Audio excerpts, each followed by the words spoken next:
vous salue Marie, pleine de grâce, le Seigneur est avec vous. Vous êtes bénie entre toutes les femmes, et Jésus, le fruit de vos entrailles, est béni.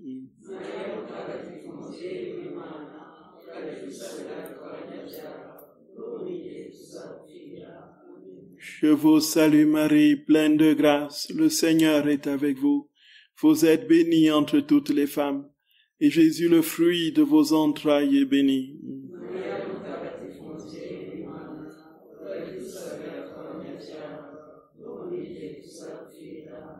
Je vous salue Marie, pleine de grâce, le Seigneur est avec vous. Vous êtes bénie entre toutes les femmes, et Jésus, le fruit de vos entrailles, est béni.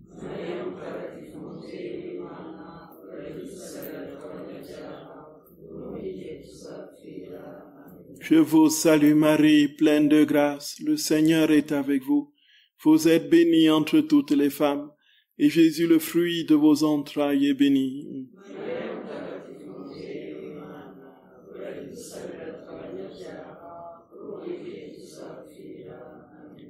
Gloire soit au Père, et au Fils, et au Saint-Esprit.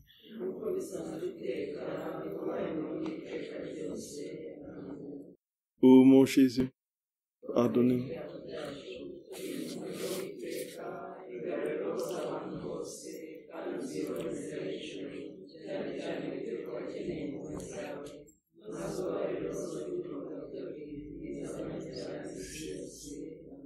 Ô Marie conçue sans péché, ô Marie conçue sans péché, ô Marie conçue sans péché, que par la miséricorde de Dieu, les âmes des fidèles trépassés reposent en paix. Amen. Au nom du Père et du Fils et du Saint-Esprit. Amen. Chers frères et sœurs bien-aimés dans le Seigneur, dont nous avons vu ce matin un peu très brièvement la vie de Luisa Picaretta et comment le Seigneur l'a de manière particulière préparé à recevoir tous ces enseignements et ce grand cadeau que nous avons aujourd'hui, le don de la divine volonté. Et nous avons compris que le Seigneur avait sur chacun de nous un projet. Et le projet qu'il a eu sur cette petite fille de Corato, c'est le même projet qu'il a sur nous. C'est-à-dire nous donner sa ressemblance. Une transformation totale de tout notre être en lui et la vie du ciel sur la terre. Nous avons compris, frères et sœurs bien-aimés, que Jésus, dans chaque événement, chaque élément de notre vie, gravait ce projet. Il préparait tout depuis notre conception et jusqu'à ce que nous le réalisions un jour. Et son souhait, c'est de nous voir le réaliser, lui permettre de le réaliser. Malheureusement, il est dans la souffrance de voir ces nombreux enfants qu'il a appelés à lui s'éloigner et courir vers toutes les voies de perdition qui constituent aujourd'hui, encore une fois, le drame du cœur de Jésus. Jésus souffre parce que les âmes ne l'aiment pas, parce que les âmes s'éloignent.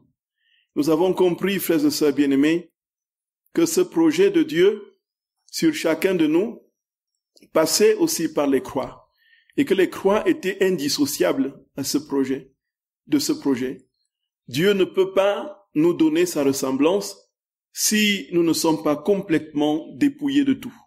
Et qu'est-ce qui va nous permettre d'être dépouillés de tout, d'être détachés de tout? C'est sa croix. Et donc la croix a cette vertu de nous détacher de tout ce qui n'est pas de Dieu, de nous embraser d'amour pour lui, et pour que nous courions dans ses voies encore infiniment plus rapidement que si nous avions toujours et toujours des consolations. Voici comment Jésus opère. Et nous l'avons vu, frères et sœurs bien-aimés. Luisa Picaretta a vécu ça tous les jours de sa vie, pratiquement, puisque le Seigneur lui a donné une telle grâce, de telle sorte que, quand vous lisez le livre du ciel, vous pouvez d'ailleurs être scandalisé de la voir demander et réclamer toujours continuellement les souffrances. Seigneur, ça fait longtemps que tu ne m'as pas fait souffrir. Quand viendras-tu Voilà, tu ne m'aimes plus parce que tu ne me fais plus souffrir. On peut, ici, frères et sœurs bien-aimés, penser qu'il s'agit du masochisme. Non, non. Le masochisme, c'est une maladie, c'est une pathologie morbide. Ici, nous sommes dans la flamme de l'amour. Le cœur de Louisa est embrasé d'amour pour Jésus. Son cœur est brûlant d'amour pour lui. Alors, il ne peut pas faire autrement que de vivre tout ce que Jésus vit. Comme Jésus souffre de ce que les âmes s'éloignent de lui, elle veut souffrir avec lui pour amener à lui les âmes. Voilà, s'associer à la souffrance de Jésus pour que toutes les âmes viennent à lui et soient sauvées. Voici le sens de la souffrance chrétienne, c'est la participation à la souffrance de notre Seigneur pour le salut, le rachat, la sanctification, la restauration de l'humanité. Il n'y a pas d'autre projet. Et alors le Seigneur dit, frères et sœurs bien-aimés, que plus notre amour grandira pour lui, plus nous voudrons vivre tout ce qu'il a vécu, et la souffrance ne sera plus pour nous un obstacle à son amour, ou bien motif de révolte. Au contraire, ce sera le strapontin, le tremplin, pour davantage l'aimer, et au fur et à mesure que nous l'aimerons, nous serons toujours aptes et prêts à accueillir des souffrances qu'il veut que nous accueillions pour aider l'humanité à sortir de son marasme, et nous serons davantage toujours plus, au fur et à mesure, brûlants d'amour pour lui, au fur et à mesure que nos souffrances seront offertes. Voilà. Et Luisa Picaretta, dans une grâce particulière que nous n'aurons certainement jamais, a vécu tous les jours la passion de Jésus. Elle a vécu la passion de Jésus tous les jours. Marthe Robin vivait la passion de Jésus seulement les jeudis, à partir du jeudi soir, dans l'agonie, et se réveillait souvent le dimanche. Mais le Seigneur a permis que Luisa le vive tous les jours pendant 40 ans, dont cette crucifixion invisible, crucifixion de la passion, avec toutes les douleurs de la couronne d'épines, de la flagellation, des clous dans les mains, dans les pieds, et tout ce que Jésus a vécu dans son âme comme souffrance et torture du fait de l'éloignement des créatures, Luisa Picaretta l'a vécu. Et ceci, frères et sœurs bien-aimés, ça fait d'elle, dans l'histoire des saints, un cas unique, un cas particulièrement unique. Il n'y en a pas d'autre qui soit semblable. Et nous prions de tout notre cœur que la gloire que le Seigneur a ainsi déposée dans cette servante puisse un jour retentir dans le cœur de l'Église tout entière, et que cette Église soit renouvelée par le don et le cadeau de la divine volonté qui sera désormais répandu dans tous les cœurs, puisque Pierre aura mis son cachet. Voilà, frères et sœurs bien-aimés, notre prière ardente. Et le Seigneur veut que nous commencions dès ici-bas à vivre ce que nous vivrons un jour là-haut, quand nous quitterons ce monde. Vivre le ciel déjà. Et si on pouvait déjà vivre le ciel sur la terre serait un paradis. Et puis, il n'y aurait plus de conflits, il n'y aurait plus de guerre, il n'y aurait plus de haine, de jalousie, de violence multiples. Notre terre sera une terre de paix. Et Jésus a dit que cette terre viendra. Cette terre de paix viendra. Et il n'y a pas de doute. Est-ce que nous serons encore là pour voir cette terre de paix et d'amour, cette civilisation d'amour prophétisée par tant de saints et par des papes comme le Saint Jean-Paul II? Est-ce que nous serons encore là pour voir? Dieu seul le sait. Mais le Seigneur dit que ça viendra. C'est dans ce don de la divine volonté. Voilà. Donc nous n'avons pas à nous inquiéter. Le mal n'aura pas le dernier mot. Ça, c'est notre intime conviction. Voilà, frères et sœurs bien-aimés. Et elle va, donc, pendant près de 65 ans, elle ne va pas se nourrir. Elle ne mangera pas, elle ne va pas boire. Elle se nourrit uniquement de l'Eucharistie, de la messe qui est célébrée dans sa chambre tous les jours. Permission qui a été donnée par Léon XIII, renouvelée par Saint Pie X. Et c'est ainsi qu'elle va progressivement, frères et sœurs bien-aimés, vivre une intimité particulière avec Jésus, comme on n'a vu dans aucune vie de saint, une Eucharistie célébrée à domicile tous les jours. Voilà.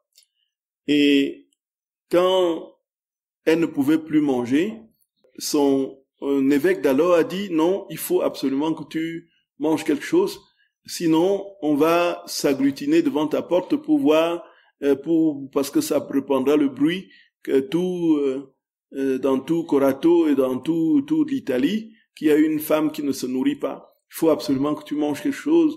Et puis, donc, par obéissance, effectivement, on lui a apporté à 15 heures avant 15 heures, un petit repas sur de rien du tout, un ciment qui consistait parfois en une seule petite figue ou un truc cuisiné de très faible quantité. Et puis, une fois qu'elle avait avalé, elle le rendait immédiatement. Bon, même comme on savait que c'était le rituel tous les jours, par obéissance, elle avalait et rendait. Donc, elle savait de toutes les façons qu'elle ne le garderait pas, mais elle le prenait quand même. Vous voyez jusqu'où allait l'obéissance héroïque de cette fille de Corato. Et alors, il est même dit que lorsque les nourritures étaient cuisinées, quand elle les rendait, c'était encore plus appétissant que quand elle avait avalé. Donc, ça avait une odeur encore plus appétissante. Donc le divin cuisinier, dans ses entrailles, rafistolait les plats en disant, vous avez mal cuisiné, vous avez mal mis voyez, ajuster les condiments et les ingrédients pour les rendre encore plus appétissants. Donc voilà un peu sa vie. Donc elle n'a strictement rien mangé, même si elle avalait quelque chose, c'était pour les rendre immédiatement. Voilà.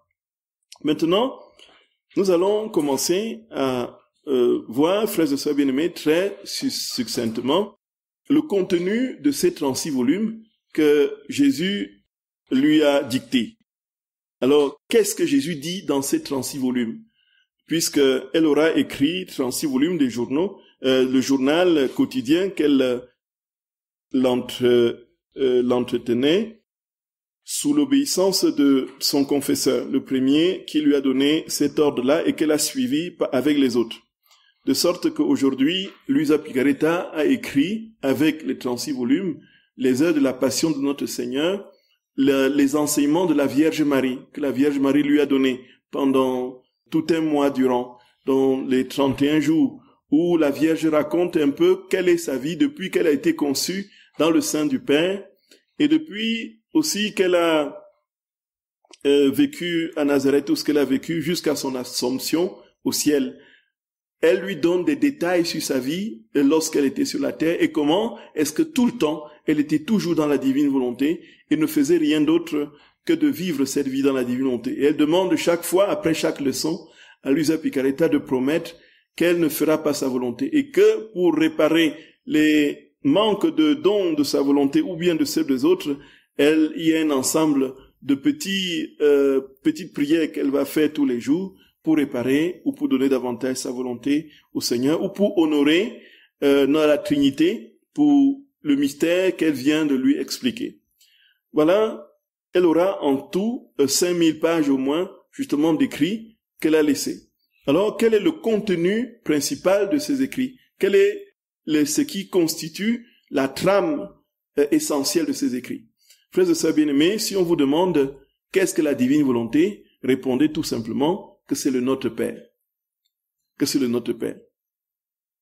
C'est l'exaucement de la prière du Notre Père. Qu'est-ce que la divine volonté? C'est l'exaucement de la prière du Notre Père. En fait, Jésus dit très clairement que lorsqu'il a enseigné cette prière à ses apôtres, nous connaissons les circonstances dans lesquelles cette prière a été enseignée. Frères et sœurs bien-aimés, avant peut-être d'en parler, on peut encore chanter en Kinyarwanda. Pardonnez-moi, il faut que je sois fou des langues africaines. C'est que ça fait 14 ans que je ne suis plus revenu en Afrique. Et puis, pour moi, c'est vraiment une, oh là là, je suis pratiquement, comment dire, je suis remué, profondément remué, vous voyez. On voit vraiment que notre terre d'Afrique, frères et sœurs bien-aimés, est bénie, hein. On peut pas faire autrement. Et puis, quand on est d'une origine, on peut pas être autrement, on peut pas se changer, quoi. Même si j'ai passé 50 ans en Europe. Alors, on va peut-être chanter le Notre Père en Kinyarwanda, avant d'en parler, puisque c'est le cœur de la divine volonté. Alors, ma chère, allez-y, mon très cher.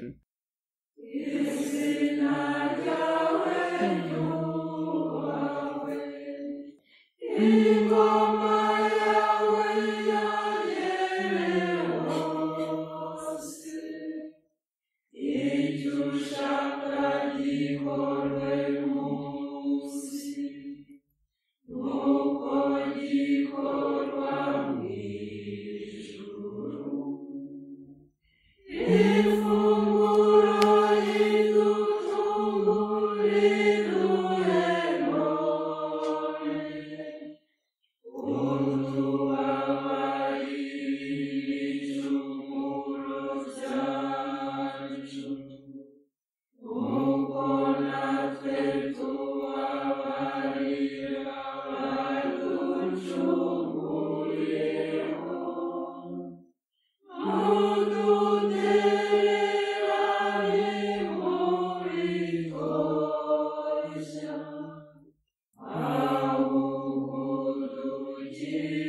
Voilà, mes très chers. Jésus, il était en prière. Jésus était en train de prier lorsque ses apôtres lui ont dit, mais enseigne-nous à prier. Nous voyons bien que la prière de Jésus, telle qu'elle nous l'enseigne, telle qu'il nous l'enseigne, n'est pas quelque chose qu'il a construit dans sa tête, de manière intellectuelle. Ce n'est pas une prière qu'il a forgée, dont il a pris le dictionnaire, il a mis les mots ensemble, et il a essayé de dégager une prière qui soit belle, qui soit audible, et qui soit agréable à l'oreille. Il ne s'agit pas de ça. Jésus n'a pas fait de poésie quand il a composé la prière du Notre Père. Frères et sœurs bien-aimés, Jésus était dans une intimité profonde avec son Père. Et une intimité qui faisait que on n'a pas vu ça dans toute l'histoire des religions, une telle familiarité et intimité entre deux êtres. Jésus, frères et sœurs bien-aimés, était dans une relation avec son Père telle qu'il l'appelait Abba. Abba, ici, en hébreu, dans ce que ça signifie pour nous, c'est un diminutif tellement simpliste et que l'on pose sur les lèvres du petit bébé qui balbutie. Voyez un peu. C'est Baba, Abba, papa chéri d'amour, papa, papa de mon cœur, papa, papa. Voyez. Là où Jésus ou Dieu était un être transcendant absolument inaccessible. Puisque lorsque le peuple d'Israël avait reçu justement la consigne de recevoir, d'observer la loi par Moïse, il y avait cette interdiction formelle de s'approcher de la montagne où Moïse devait être lorsqu'il devait recevoir les tables de la loi. Et quand il est descendu de la montagne après les 40 jours et les 40 nuits, lorsqu'il était complètement transfiguré dans la présence de Dieu, on dit que le visage de Moïse était tellement rayonnant. Il y avait 1000 soleils qui sortaient de son visage, de sorte que le peuple était ébloui. Non, le peuple a craint Dieu. Le peuple est rentré dans une crainte révérentielle absolument terrible. Et puis, qu'est-ce qui s'est passé, frères et sœurs bien-aimés? Ils ont demandé que le visage de Moïse soit couvert. Et le visage de Moïse était couvert dans Exode au chapitre 34. Le visage de Moïse couvert a tout simplement permis au peuple de respirer parce que Dieu l'éblouissait et donc était dans une posture désormais capable de tenir devant Dieu parce que Dieu avait fermé son visage. Mais ici, Jésus est dans une familiarité telle qu'on n'a vu ça nulle part. Et quand le Seigneur donne les consignes pour la construction du temple, déjà la tente de la rencontre dans le désert, il y a justement cette réplique du même espace qui a été reproduit dans la construction des deux temples. Il y a cette partie qu'on appelle le lieu très saint. Le lieu très saint, c'est le Saint des Saints, l'endroit où le grand prêtre entrait une fois par an et disait dans le jour du Kippour, le jour du pardon des péchés, où disait une prière pour demander pardon pour le péché de tous les peuples et pour ses propres péchés.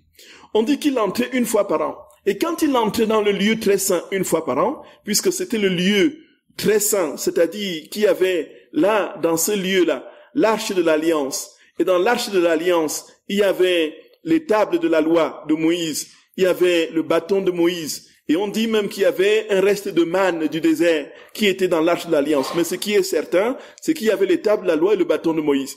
Et puis, les consignes qui ont été demandées, les deux chérubins qui étaient sculptés de part et d'autre de l'arche, faisaient que le grand prêtre, lorsqu'il, dans la partie inférieure, là où il y avait l'autel de l'encens, là où l'encens brûlait continuellement, et là où le sang était répandu sur les différents rideaux, le sang était répandu sur le rideau du lieu très saint, à l'arrière. Mais personne n'y entrait sauf le grand prêtre une fois par an. Et c'est pendant ce temps ce jour-là, du Kippour, qu'il prononçait le nom de Dieu. Le nom de Dieu, Adonai, n'est-ce pas? Le nom de Dieu était prononcé une fois par an, tellement il était craint, il ne fallait pas s'approcher de lui.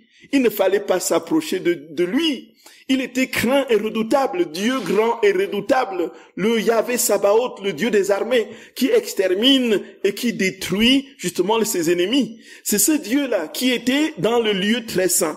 Et ce lieu très saint, frères et sœurs bien-aimés, c'était le lieu où on ne pouvait pas accéder, où seul le grand prêtre y accédait, encore une fois, et où le nom de Dieu était prononcé une fois par an. Et pendant qu'on prononçait le nom de Dieu en ce moment, alors il y avait des servants qui étaient à l'arrière, qui sonnaient des cloches pour que dans les parvis inférieurs, les parvis des hommes et des femmes, et sur le parvis du temple, on n'entende pas le nom d'Adonai. Donc, nous voyons bien, frères et sœurs bien-aimés, que quand Jésus est en prière et qu'on lui demande d'apprendre à prier, alors il ne dit pas, voici comment vous devez prier. Il ne dit pas, écoutez, Dieu qui est aux cieux et qui est complètement éloigné de moi. Il dit, quand vous priez, dites, Abba, Père, notre Père, notre Père, notre Père. C'est-à-dire, entrez dans la même intimité que moi. Entrez dans la même communion que moi. En fait, il n'y aura plus de différence entre vous et le Père. Il n'y aura plus de différence. Il dit, notre Père qui est aux cieux. Alors, notre Père qui est aux cieux, il va enseigner cette prière justement à ses disciples. Et c'est alors qu'il va dans la partie que nous, habituellement, nous prions sans trop nous poser la question. On dit que ton règne vienne, que ta volonté soit faite sur la terre comme au ciel. On dit que ta volonté, que ton règne vienne.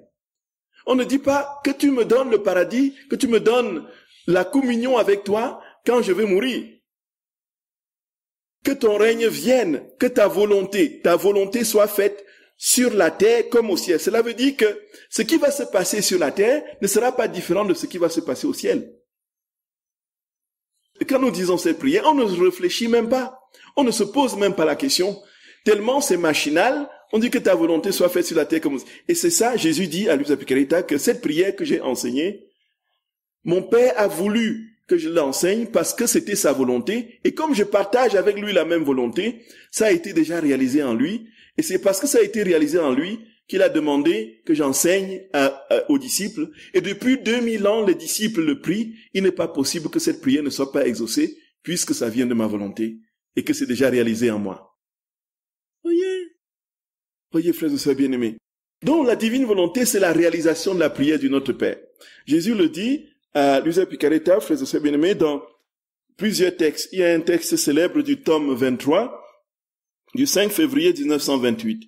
Alors, donc, le plus important, frères et sœurs bien-aimés, c'est de lire petit à petit la Bible et progressivement à côté, vous lisez le livre du ciel et tout c'est clair, tout c'est clair. Au tome 23, 5 février 1928. Ma fille, lorsque Adam eut péché, Dieu lui fit la promesse d'un rédempteur à venir. Les siècles ont passé, mais la promesse est restée et les générations ont eu le bien de la rédemption. Je suis descendu du ciel et j'ai formé le royaume de la rédemption. Mais avant de monter au ciel, j'ai fait une promesse plus solennelle encore, celle du royaume de ma volonté, celle du royaume de ma volonté. Jésus, avant de monter au ciel, nous a promis que nous vivrions dans le royaume de sa volonté, puisque nous prions que ta volonté soit faite sur la terre comme au ciel. C'était dans le Notre Père. Et pour lui donner encore plus de prix et l'obtenir plus vite, j'ai fait cette promesse formelle dans la solennité de ma prière, en priant le Père de faire venir son royaume de la divine volonté sur la terre comme au ciel. Je me suis mis à la tête de cette prière, sachant que telle était sa volonté et que cette prière était faite par moi. C'est Jésus, c'est la seule prière qui nous a enseigné. C'est la seule prière qui nous a enseigné, frères et sœurs bien-aimés. Et c'est la seule prière que tous les chrétiens de toutes les dénominations confondues prient. C'est la seule qui nous a enseigné, qui est sortie de... C'est vraiment... Il s'est mis à la tête de cette prière, dit-il, et il a enseigné. Sachant que telle était la volonté de son Père, et que cette prière était faite par lui-même, dont le Fils. Le Père ne me refuserait rien. Le Père ne peut rien refuser à Jésus, bien sûr, puisqu'ils ont la même volonté. Plus encore, je priais avec ma propre volonté pour demander quelque chose que mon Père voulait. Et quelle est la volonté de son Père? C'est sa propre volonté. Et après avoir fait cette prière devant mon Père du ciel, certain que le royaume de ma divine volonté sur terre me serait accordé, j'ai appris cette prière à mes apôtres, afin qu'ils l'enseignent au monde entier et que le cri de chacun soit entendu. Que ta volonté soit faite sur la terre comme au ciel. Je ne pouvais faire une promesse plus certaine et plus solennelle. Les siècles ne sont pour nous qu'un seul point, mais nos paroles sont des faits et des actes accomplis. Voyez. Donc le Seigneur, frères et sœurs bien-aimés, il dit, puisque c'était la volonté de mon Père, il m'a inspiré cette prière qui était sa volonté, et j'ai enseigné à mes disciples, et depuis, cette prière retentit dans les cœurs des chrétiens depuis 2000 ans, et comment le Père pourrait-il me refuser quelque chose? Et comment depuis 2000 ans les gens prient et que ça ne se réalise pas? Combien de fois depuis que Jésus a enseigné cette prière a été dite depuis le moment où Jésus l'a enseigné jusqu'aujourd'hui, frères et sœurs bien-aimés, on ne peut pas compter. Combien de milliards, des milliards, des milliards de chrétiens l'ont dite des milliards, des centaines de fois dans leur vie. Et puis, on ne peut pas s'imaginer que toutes ces prières rentrent dans un trou noir et tombent dans le néant sans être exaucées. Comment est-ce que Jésus peut ainsi apprendre des choses inutiles, lui-même qui fait cette prière, son Père ne l'exauce pas, et qu'un jour, voilà, tout s'évanouit comme ça, le mal prend le dessus et tout gagne, et tout ça, où est partie cette prière de notre Père, compris depuis 2000 ans, et que Jésus lui-même a prié, a demandé à son Père? Ce n'est pas possible que ça ne se réalise pas. Vous êtes d'accord, frères et sœurs bien-aimés? Vous êtes d'accord? Cette prière va se réaliser, et c'est ça, la divine volonté. C'est ça ce que Jésus dit. Ce que Jésus dit, frères et sœurs bien-aimés. Jésus continue, il dit ma prière même au Père Céleste, viens que ton règne arrive, que ta volonté soit faite sur la terre comme au ciel, signifiait qu'avec ma venue sur la terre, le royaume de ma volonté ne serait pas rétabli chez les créatures. Sinon j'aurais dit, mon Père, notre royaume que j'ai déjà établi sur la terre, qu'il soit confirmé et que notre volonté domine et règne. Au lieu de cela, j'ai dit, viens. Donc, Jésus dit que quand il était sur la terre, il n'a pas enseigné, il n'a pas dit, Seigneur, je viens d'établir le règne de la divine volonté sur la terre, maintenant viens. Mais il a dit que ton règne vienne. Donc, c'était à attendre. Ce n'était pas quand il était sur la terre. Quand Jésus est venu sur la terre, frères et sœurs bien-aimés, est-ce que Jésus a... Et certains, on peut se poser la question, il a dit, quand il est venu sur la terre, qu'est-ce qu'il sait pourquoi faire? Pour nous réconcilier avec Dieu, pour nous établir dans la communion que nous avions perdue avec, pour nous ouvrir le ciel. Désormais, on pouvait aller au ciel. Parce que Jésus est descendu, il a pris notre condition, il est mort pour nous sur la croix, il a réparé le péché de l'homme, et il a donné accès au paradis, n'est-ce pas, à tous les hommes. Ça, c'était le but, le salut de l'humanité s'est effectué avec la rédemption. Mais est-ce que c'était la restauration de toute l'humanité dans l'amour et la sainteté parfaite de Dieu? Non. Vous êtes d'accord, frères et sœurs bien-aimés? Si Jésus avait fait cela, est-ce qu'il y aurait eu encore des haines et des guerres et des violences comme on le vit dans notre monde depuis qu'il est parti, depuis qu'il est mort? Il n'y aurait plus de guerre, il n'y aurait plus de haine, il n'y aurait plus de vengeance si son règne était arrivé. Il dit, au lieu de dire, si c'était le cas, j'aurais dit, Seigneur, le règne que je viens d'établir, donc garde-le et protège-le. Mais, au contraire, il a dit, viens, que ton règne vienne, que ton règne vienne. Ce qu'il voulait dire, dit Jésus, qu'il doit venir, et que les créatures doivent l'attendre avec la même certitude qu'elles ont eue pour la venue du Rédempteur. Donc nous devons attendre ce moment avec la même certitude, la même conviction que le peuple d'Israël avait lorsqu'il attendait le Messie. Il était certain que le Messie était promis par les prophètes et ce Messie devait prendre forme dans le cœur du peuple et il devait venir malgré les différentes interprétations que le peuple d'Israël pouvait avoir. Ils étaient tous d'accord pour dire qu'il devait venir. Il y avait certains qui pensaient que le Messie serait un chef militaire, d'autres qui pensaient que serait un être pourvu de pouvoirs surnaturels exceptionnels qui descendrait du ciel avec des grands pouvoirs, d'autres qui pensaient que ce serait un roi, un grand roi qui établirait un royaume terrestre avec des intendants et des ministres. Et puis, il y avait une dernière catégorie, ceux qu'on appelait des Anawim, les pauvres de Yahvé, qui, eux, c'était des petits et des simples, qui attendaient le Messie d'Isaïe, le Messie d'Isaïe 53, le Messie souffrant. Et donc, malgré le fait qu'il y avait divergence, ils ne s'entendaient pas sur comment devait venir le Messie, ils étaient tous d'accord pour dire que le Messie devait venir. Alors, il y avait cette certitude. Jésus dit, il faut attendre le royaume de la divine volonté avec la même certitude que le peuple avait de l'attente du Rédempteur. Donc, frères et sœurs bien-aimés, nous sommes dans cette logique, dans cette perspective, nous sommes certains que le royaume de la paix adviendra et que les cœurs seront changés en des cœurs remplis d'amour. Que l'humanité va vivre ce temps de communion avec Dieu et nous ne savons pas quand, mais Jésus a dit, c'est quand le royaume de Dieu s'établira dans les cœurs. Est-ce que nous serons encore là? Nous ne savons pas. Mais ce qui est sûr, c'est que ça va arriver. Ça va arriver. Mais nous n'allons pas attendre que ça arrive pour vivre le monde, pour vivre la divine volonté, puisque c'est deux temps. Il y a le temps où nous le vivons aujourd'hui et le temps où le petit reste sur la terre va le vivre pleinement pour cette civilisation d'amour. Mais le Seigneur nous dit, tu peux déjà vivre ma vie dès ici-bas, dans les conditions que nous allons expliquer les prochains temps.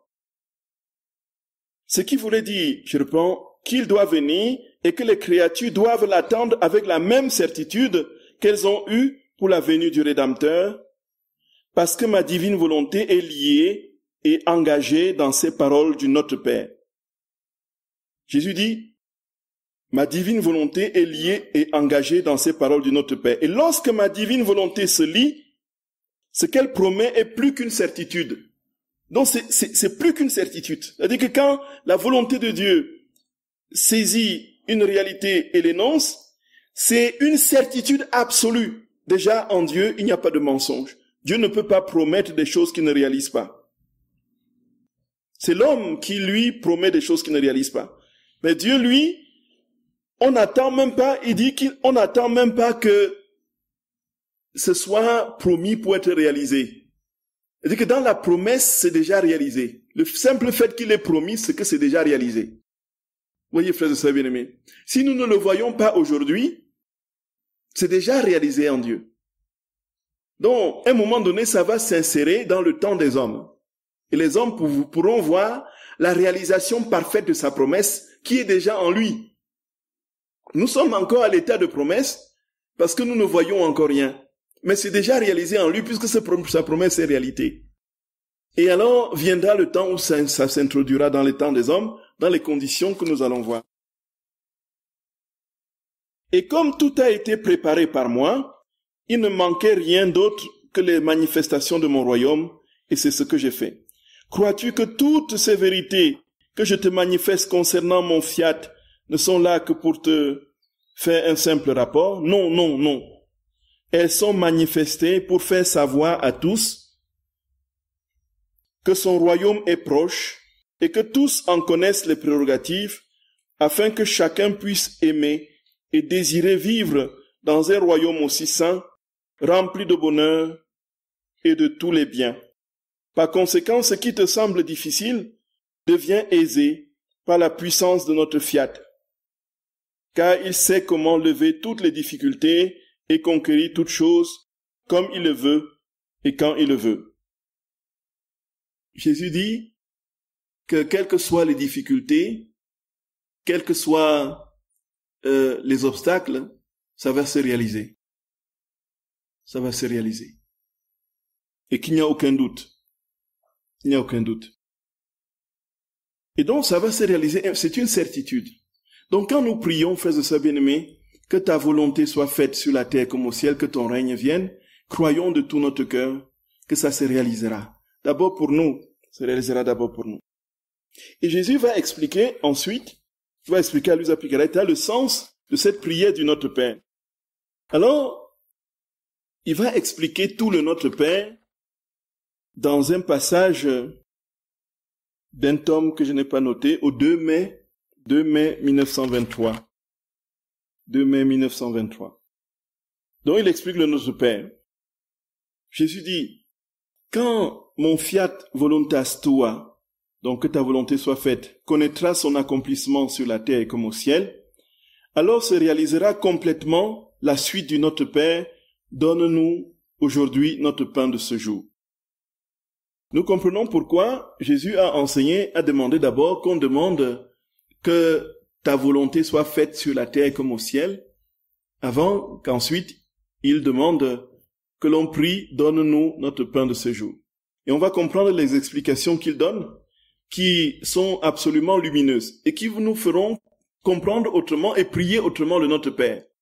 Parce que quand nous prions le Notre Père, nous sommes très souvent limités au pain matériel. Donc donne-moi le pain de ce jour, donne-moi le travail, fait que mes enfants aient du travail, un bon métier, qu'ils se nourrissent bien, et qu'on ne manque jamais de rien, qu'on n'ait jamais faim. Vous voyez, qu'on ait nos tables toujours aussi bien garnies que celles des sœurs du foyer de charité. Vous voyez. On n'a jamais aussi bien mangé nulle part qu'ici. Incroyable. Oh là là là là. Wouh! Festin sur festin. Mon Dieu, c'est du jamais vu. Donc, quand nous prions le Notre Père, on dit donne-nous notre pain de ce jour, on pense justement à la nourriture terrestre. Jésus dit, en fait, il y a 3 sortes de pain, dit Jésus.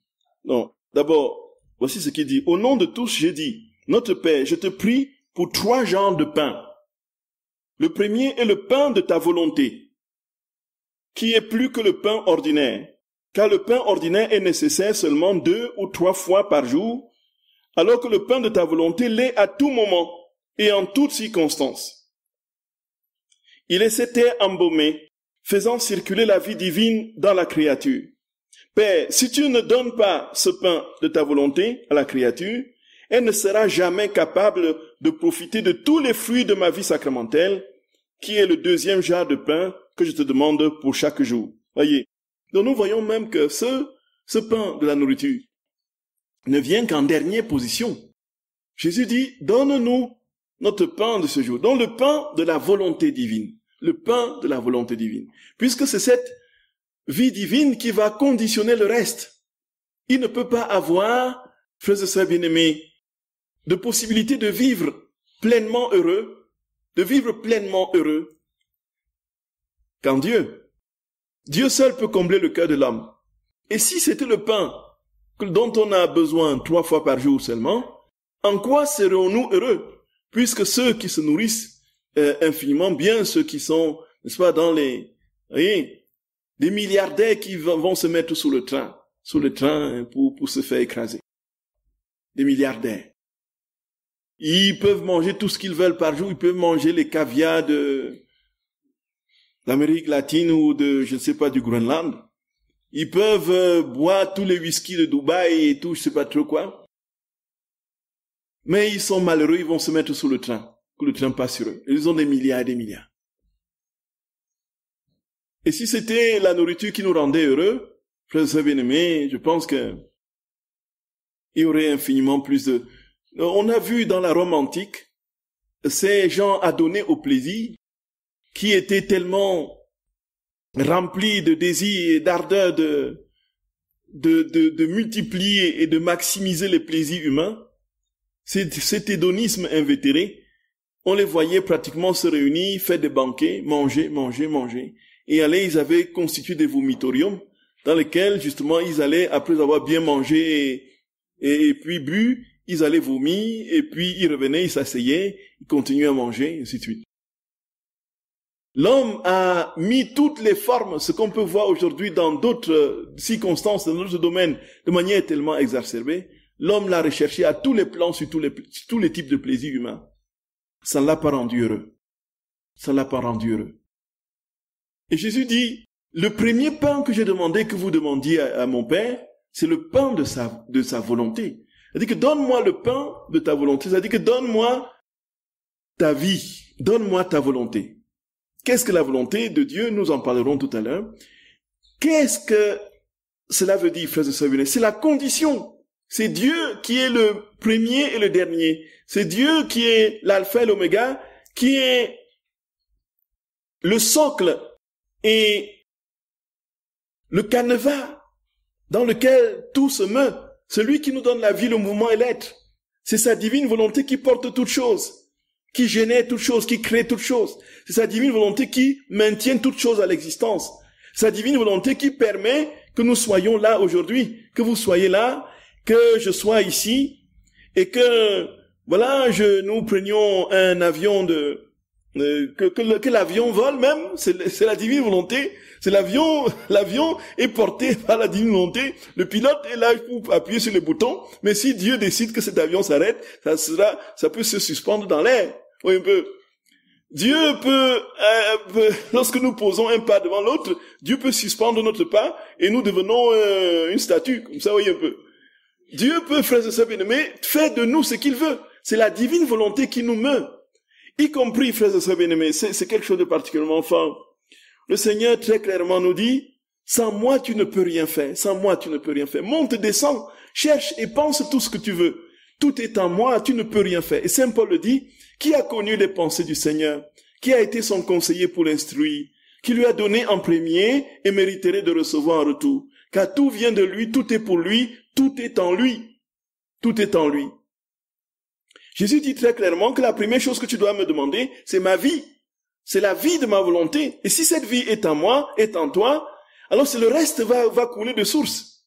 Et ne cherche pas. Et puis il dit, ensuite, le deuxième pain que nous demandons, il dit, c'est alors ma vie qui permet aussi, c'est ma volonté qui permet que lorsque le prêtre dit, prenez et mangez, ceci est mon corps livré pour vous, que le pain devienne vraiment le corps de Jésus.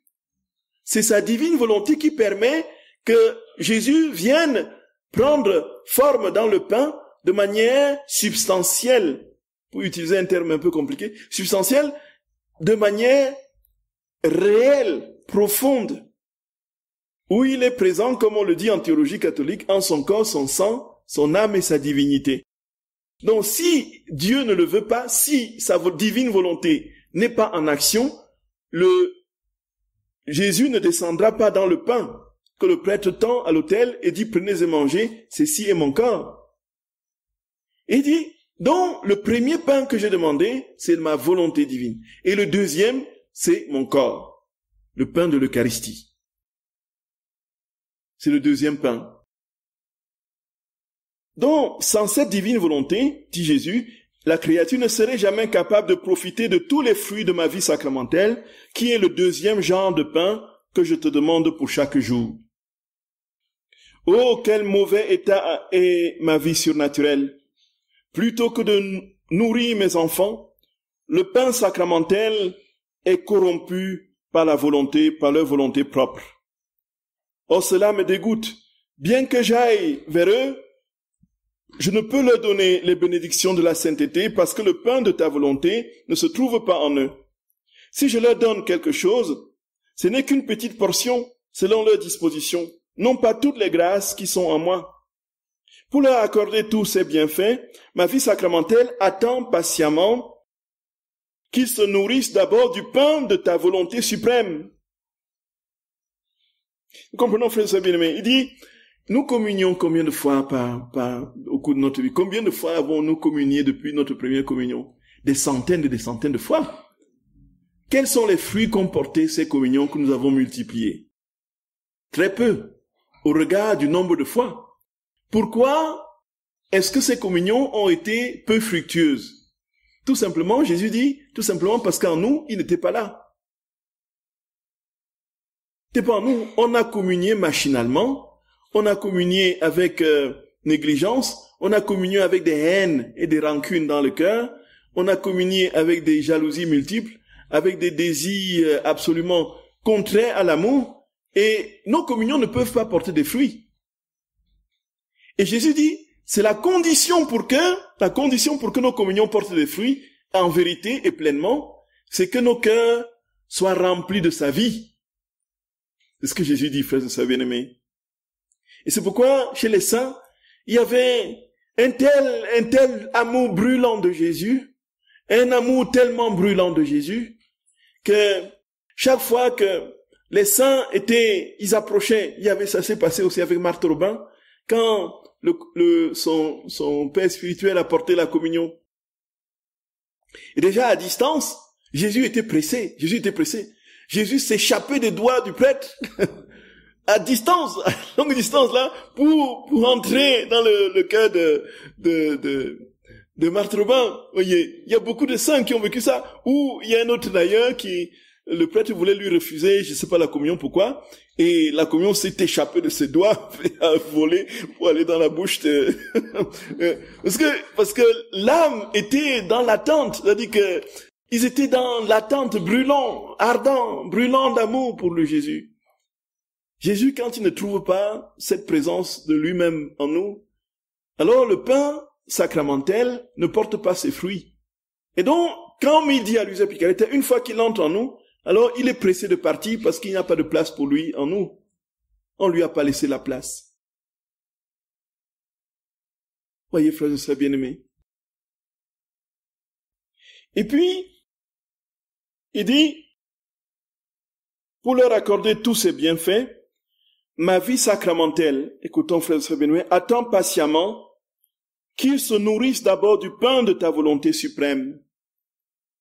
Le sacrement de l'Eucharistie et tous les autres sacrements que j'ai donnés à mon Église porteront tous leurs fruits et seront amenés à maturité seulement quand ta volonté sera réalisée sur la terre comme au ciel. Voyez, il n'y aura plus de sacrement, de communion sacrilège.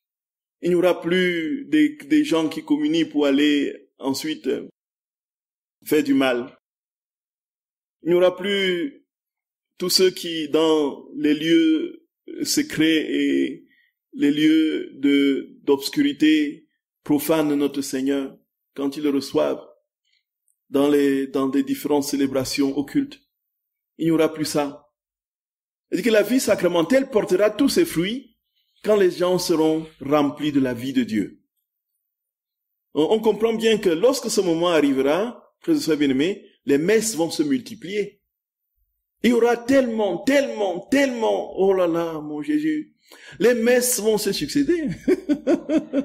Oui. Et puis, déjà, nous avons vécu ici, déjà hier, un petit avant-goût de ce moment-là, voyez. Des messes qui durent 2h30, ce sera très peu. 2h30 de messe, ce sera très peu. Les gens vont s'éterniser, et quand ce sera terminé, les enfants vont demander à papa et maman, c'est quand la prochaine messe, voyez?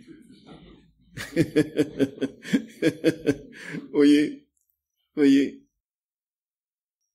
Jésus dit que ça ne peut porter de fruits que... Et c'est seulement après, dit Jésus, qu'il a demandé, après cela, j'ai demandé le troisième pain, le pain matériel. Comment aurais-je pu dire de manière restrictive, donne-nous notre pain matériel de ce jour? Ce n'est pas possible. Puisque l'homme qui aurait dû faire notre volonté, prie pour lui-même ce qui est à nous.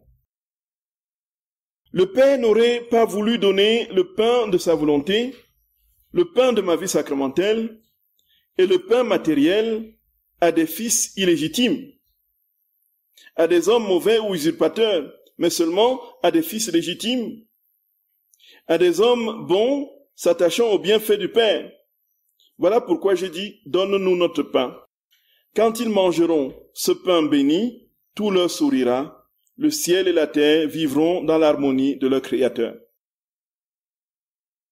Si Jésus nous avait demandé de demander seulement le pain de chaque jour, voyez, le pain matériel, les bonnes viandes et puis les arrosés de bon vin, alors pensons-nous que nous serions plus heureux? Pensons-nous que il y aurait un monde de plus de fraternité, d'amour, le règne de Dieu viendrait dans les cœurs parce qu'on mange bien et que tous sont rassasiés? Il y aurait toujours moyen de faire des guerres. Et Jésus, frères et sœurs bien-aimés, nous dit très clairement que ce qu'il a d'abord demandé, c'est le pain de sa volonté. Ensuite, le pain sacramentel, pour que le pain sacramentel trouve tout son épanouissement et sa plénitude dans la divine volonté. Et alors seulement, il a demandé que l'on se nourrisse matériellement pour pouvoir accomplir sa volonté. Donc le pain matériel que nous mangeons, c'est dans le but de faire pleinement la volonté du Seigneur et de vivre dans sa vie. Voilà la hiérarchie des demandes dans le Notre Père. Tout commence par la divine volonté. Donne-moi le pain de ta divine volonté. Et Jésus dit, après, j'ai ajouté, pardonne-nous nos offenses, comme nous pardonnons à tous ceux qui nous ont offensés. Quand ta volonté sera accomplie sur la terre comme au ciel, alors la charité sera parfaite. C'est ça. Donc nous voyons d'abord la divine volonté et ensuite le reste, et même le fait de pardonner à ceux qui nous ont offensés. Comment pouvons-nous pardonner à ceux qui nous ont fait du mal si Dieu n'est pas dans notre cœur? Ce n'est pas possible. Dites-moi comment c'est possible, frères et sœurs bien-aimés. Ce n'est tout simplement pas possible. Comment pouvons-nous pardonner à celui qui nous a fait du mal si Dieu n'est pas en nous? Alors il dit, seulement si la divine volonté, Dieu vit en toi, tu es capable donc de pardonner. Quand ta volonté sera accomplie sur la terre comme c'est, alors, dit Jésus, la charité sera parfaite. Le pardon aura un caractère héroïque, comme lorsque j'étais sur la croix. Cela se produira lorsque l'homme mangera le pain de ta volonté en même temps que le pain de mon humanité. Alors les vertus seront vécues dans ma volonté, recevant la marque d'un véritable héroïsme et un caractère divin. Elles seront comme des petits ruisseaux s'échappant de la grande mer de ma volonté. J'ai continué par les mots et ne nous laisse pas succomber à la tentation. Parce que l'homme est toujours l'homme, pourvu du libre arbitre, je ne lui enlève jamais ce que je lui ai accordé en le créant. Se craignant lui-même, l'homme doit crier, donne-nous le pain de ta volonté, afin que nous puissions résister à la tentation, et en vertu de ce pain, délivre-nous du mal. Amen. Voilà. Nous voyons que tout est enchaîné, tout tient dans la divine volonté, frères et sœurs bien-aimés. Il n'y a pas d'autre possibilité. Et Jésus dit très clairement que quand cette divine volonté sera pleinement établie dans notre âme, le pardon se vivra de manière héroïque comme lui, il a vécu sur la croix. Jésus est en train d'être torturé de la manière la plus innommable qui soit. Il n'est plus qu'une plaie vivante. Jésus, le sang dégouline de son corps, complètement ensanglanté et marqué par les coups par milliers. La couronne d'épines, selon ce que notre très saint Seigneur donne de comprendre, lui a traversé ses tempes et le sang coule de partout. Jésus est une gigantesque plaie et on continue à se moquer de lui. On dit, toi-même là, y compris l'un des brigands crucifiés avec lui, qui continue à se moquer. Tous se moquent dans ces circonstances, alors que il est innocent, l'agneau innocent. Il aurait pu, lui qui est Dieu en plus, tout simplement dire une parole, et tous ceux qui étaient là en train de se moquer de lui seraient complètement pulvérisés. Il aurait pu, en une fraction de seconde, faire un petit geste de l'œil, et plus personne n'existerait. Qu'est-ce qu'il a fait, frères et sœurs d'amour? Il a dit, pardonne-leur, ils ne savent pas ce qu'ils font. Pensez-vous que ce soit humainement possible, cela? Pensez-vous que le cœur humain, livré à lui-même, soit capable d'un tel pardon et d'une telle capacité de tout remettre, non seulement de pardonner, mais d'aimer? On peut dire, je pardonne, oui, pourvu que nous n'ayons plus jamais rien à faire ensemble. Mais voilà, Jésus dit, il a pardonné, tout simplement parce qu'il était dans la vie d'intimité avec son Père, dans cette vie, dans la divine volonté, qui lui permettait de pardonner de manière facile, héroïque. Et Jésus dit, ce sera ainsi pour nous. Et c'est conditionner notre pardon. Pardonne-nous nos offenses comme nous pardonnons aussi à ceux qui nous ont offensés. Et alors, en vertu de sa divine volonté, nous serons capables vraiment de pardonner à ceux qui nous ont offensés comme lui-même il a pardonné. Et nous serons donc capables d'échapper à la tentation et être délivrés du mal. Voilà comment les choses se présentent. La divine volonté.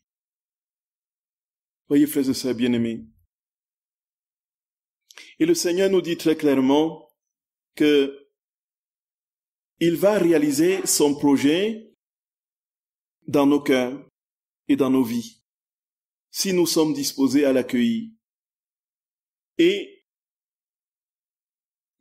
chez les mystiques du Carmel,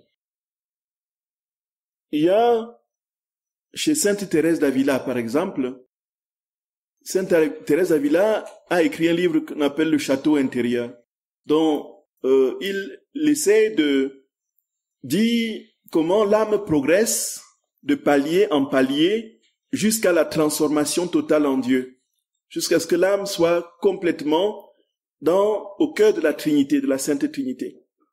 Et puis, elle va dire qu'à partir de la cinquième demeure, dans les premières demeures, n'est-ce pas, c'est l'homme qui essaie de lutter et lutte contre ses passions, contre tout ce qui l'éloigne de Dieu. Et au fur et à mesure que l'âme avance, elle gagne toujours plus dans la passivité. Cela veut dire qu'elle laisse toujours plus Dieu faire. Et dans les cinquièmes demeures, c'est déjà la vie surnaturelle qui commence. Donc c'est Dieu qui commence maintenant à façonner l'âme lorsque l'âme s'est dépouillée de tout, lorsque l'âme a laissé faire, et Dieu prend le contrôle. Et au fur et à mesure qu'il avance dans les sixièmes demeures, n'est-ce pas, il perçoit davantage les choses sensibles d'ordre surnaturel et entre en communion avec le divin plus facilement que dans les précédentes demeures. Et puis dans la septième demeure, alors, c'est là l'âme réalise l'union parfaite. L'union parfaite de deux cœurs. L'âme de Dieu et l'âme de la créature ne forment plus qu'une seule chose, qu'une seule réalité. Et donc, cette communion de deux âmes fait que tout ce que vit la Trinité est introduit dans l'âme. Tout ce que vit l'âme est introduit dans la Trinité. Donc, il y a ce va-et-vient, cette communication entre l'âme du Créateur et l'âme de la créature. Et Sainte Thérèse d'Avila dit que cet état ne peut pas se réaliser ici-bas, qu'il faut attendre la mort pour que ça se réalise et que ce sera la vision béatifique. Mais ici, frères et sœurs bien-aimés, Jésus dit que quand nous prions le Notre Père et quand nous disons que ta volonté soit faite sur la terre comme au ciel, que ta volonté soit faite sur la terre comme au ciel, cela veut dire quoi? Que ta volonté s'établisse, que ta vie s'établisse dans notre âme et que ce que nous vivons sur la terre, que ce soit toi-même qui le vives en nous. Et si c'est toi qui le vis en nous, nous pouvons déjà vivre cette communion. Et c'est ce que, justement, une autre sainte française, Sainte Élisabeth de la Trinité, a particulièrement, profondément mise en lumière lorsqu'elle parle de l'inhabitation de la Trinité dans l'âme humaine. La Trinité qui vient habiter l'âme humaine. Et nous allons le voir, frères et sœurs, mais sur les modalités de cette habitation de la Trinité dans l'âme. Et elle disait à son confesseur, ils sont là, ils sont ici, ils sont là. Il dit, mais qui est là? Ils sont là. Il dit, les trois, ils sont là. Elle disait, les trois sont là. Voyez, l'inhabitation de la Trinité dans l'âme, c'est ça la vie dans la divine volonté. C'est ça, frères et sœurs bien-aimés. C'est ça en fait. Et Jésus dit que c'est possible dès ici-bas. C'est possible dès ici-bas. Je vous salue Marie, pleine de grâce. Le Seigneur est avec vous. Vous êtes bénie entre toutes les femmes, et Jésus, le fruit de vos entrailles, est béni.